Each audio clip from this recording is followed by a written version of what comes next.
ng bayan, maasahan anumang panahon.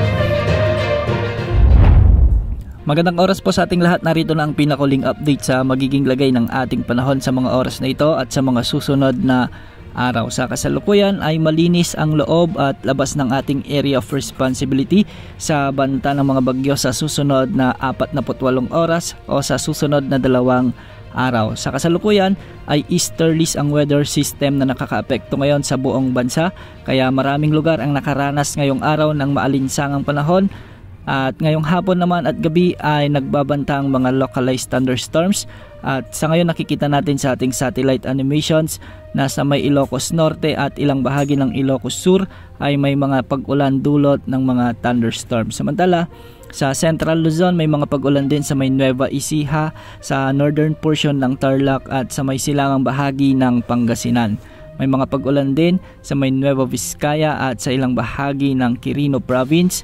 Sa Metro Manila may mga kaulapan din sa may gitnang bahagi ng Metro Manila, ilang bahagi ng Rizal at ilang bahagi ng Laguna. Sa Quezon Province naman may mga kaulapan din tayong nakikita, ngunit hindi naman ito mga pangmalakasang pag-ulan. Sa Occidental at Oriental Mindoro may mga kaulapan din na nagdadala ng mga kalat-kalat na mahihinang pag-ulan.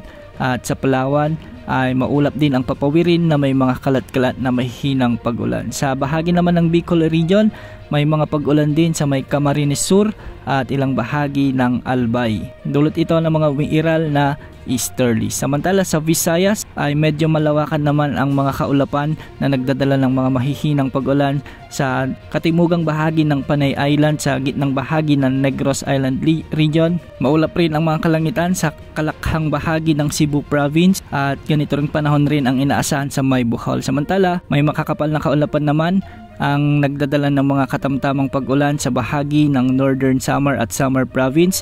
Ganitong panahon din ang inaasahan sa may Leyte Provinces. Samantala sa Mindanao naman, medyo makakapal din ang kaulapan na nagdadala ng mga pag-ulan sa may Zamboanga Peninsula, sa may Soc-Sargen, Lanao Provinces, ilang bahagi ng Northern Mindanao at ilang bahagi ng Davao Region. Mag-ingat po sa banta ng mga biglang pagbaha o pagguho ng lupa, lalo na kung may mga umiiral na severe thunderstorms. Samantala, isang pamumuo ng samalang panahon ang ating inaasahan sa susunod na linggo at ito ay nagbabadyang pumasok sa ating area of responsibility sa araw ng Huwebes o Biyernes. Base sa mga pagtatayo ng mga ginagamit nating wind models ay posibleng may mabuong sama ng panahon. Kung hindi man ay magiging bagyo ito at posibleng pangalanan ng pag-asa bilang bagyong Paulo.